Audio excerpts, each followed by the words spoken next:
इंदोर शहरातील एका शांत गल्लीमध्ये 1916 साली एक मुस्लिम कुटुंबात एक मुलगी जन्मली. नाव ठेवले शहाबानू. साधी, धार्मिक, कुटुंबवेडी. तिच्या आयुष्यातील स्वप्न मोठी नव्हती, फक्त शांत घर, प्रेम करणारा नवरा, मुलांच्या गोंगाटात जगणं. त्यांना माहिती नव्हतं देशातही खूप मोठ्या बदलाचं त्या कारण बनणार होतं. Welcome to my channel Satvatatva Marathi. चॅनलवर नवीन असाल तर चॅनलला सबस्क्राईब करा आणि म्हटल्यावर देखील ज्यांनी सबस्क्राईब नाही केलं प्लीज. शहाबानू यांचं तरुण वयात एका प्रतिष्ठित वकिलाशी लग्न झालं. नाव मोहम्मद अहमद खान. लग्नाच्या सुरुवातीच्या वर्षात सर्व काही सुंदर होतं. प्रेम, आदर, 5 मुलं एका पाठोपाठ, एका मागोमाग 5 मुलांशी आई बनलेली शहाबानू घर सांभाळत राहिली. तिला वाटत होतं की तिचं आयुष्य सुखी आहे, सुरक्षित आहे. पण काळ बदलला.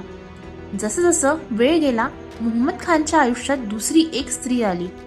त्याने दुसऱ्या बायकोशी विवाह केला. सुरुवातीला शहाबानू काहीच बोलली नाही. नशिबात असेल तर सहनच करावं लागेल अशी त्यांची मानसिकता बनली होती.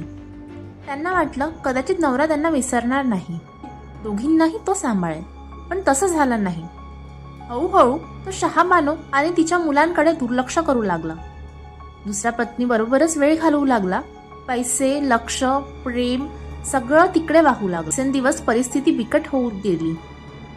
अखेर एक दिवस वयाच्या 62 वर्षी जेव्हा ती स्वतःच्या मुलांवर आणि नवऱ्यावर अवलंबून होती, तेव्हा तिच्या नवऱ्याने तिला घराबाहेर काढलं. वयाच्या 62व्या वर्षी जेव्हा ती स्वतःच्या मुलांवर आणि नवऱ्यावर अवलंबून होती, तेव्हा तिच्या नवऱ्याने तिला घराबाहेर काढलं. त्या क्षणी एका वृद्ध निराधार महिलेच्या आयुष्याची पायभरणी हादरली.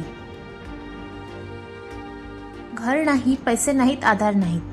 तिने विनंती केली, रडली, मुलांच्या नावाने सांगितलं.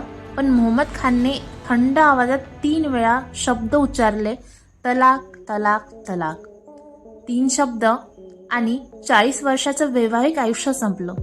इस्लामिक वैयक्तिक कायद्यानुसार या तलाकनंतर स्त्रीला काही काळ नवऱ्याने खर्च द्यायचा असतो. त्या काळाला म्हणतात इद्दत पिरियड. साधारण 3 महिने 10 दिवस म्हणजे जवळपास 90 दिवस. मोहम्मद खानने तिला फक्त त्या काळाकरता काही पैसे दिले. 200 रुपये महिन्याला खर्च देऊ लागला. एका वृद्ध महिलेचे आयुष्य 200 रुपयात कसं चालणार? शहाबानूसमोर 2 मार्ग होते, सहन करणे किंवा लढा देणे. आणि याच ठिकाणी तिच्या आयुष्यातला सर्वात मोठा निर्णय झाला. ती म्हणाली, मी न्यायालयात जाईल.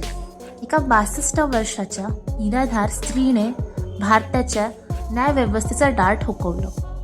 1978 साली तिने मेंटेनन्ससाठी केस दाखल केली. 1978 ते 1985 संपूर्ण 7 वर्षे ती न्यायासाठी लढत राहिली.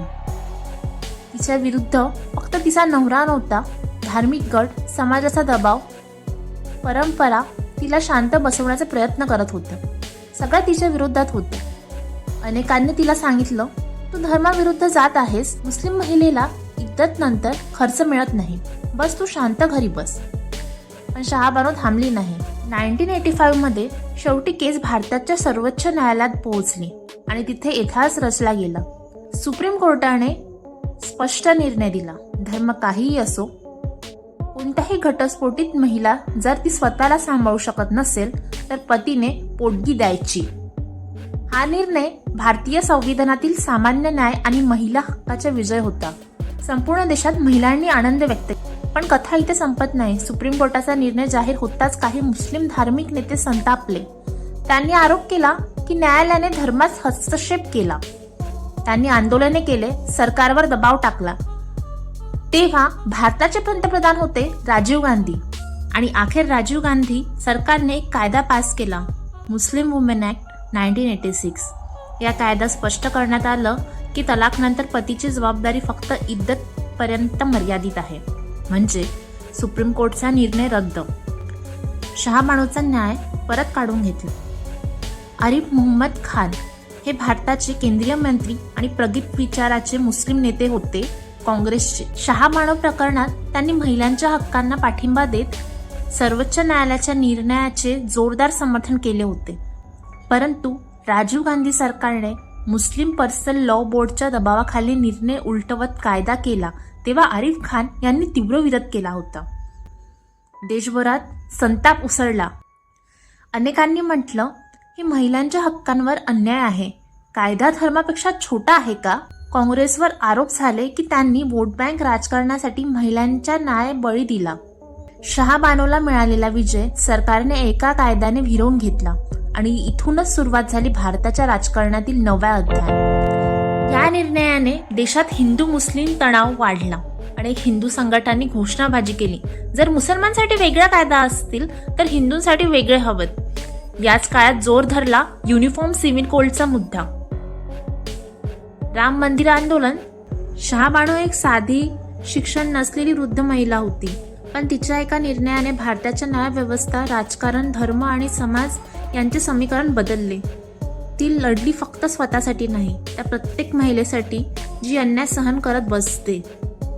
ती हरली की जिंकली? न्यायालयात ती जिंकली, पण राजकारणाने तिचा विजय हिरावून घेतला. तरीही तिचं नाव आजही इतिहासात चमकतं, कारण एक साध्या महिलेने संपूर्ण राष्ट्राला विचार करण्यास भाग पाडलं. तुम्हाला व्हिडिओ आवडला असेल, माहिती आवडली असेल तर नक्की व्हिडिओला लाईक करा, शेअर करा.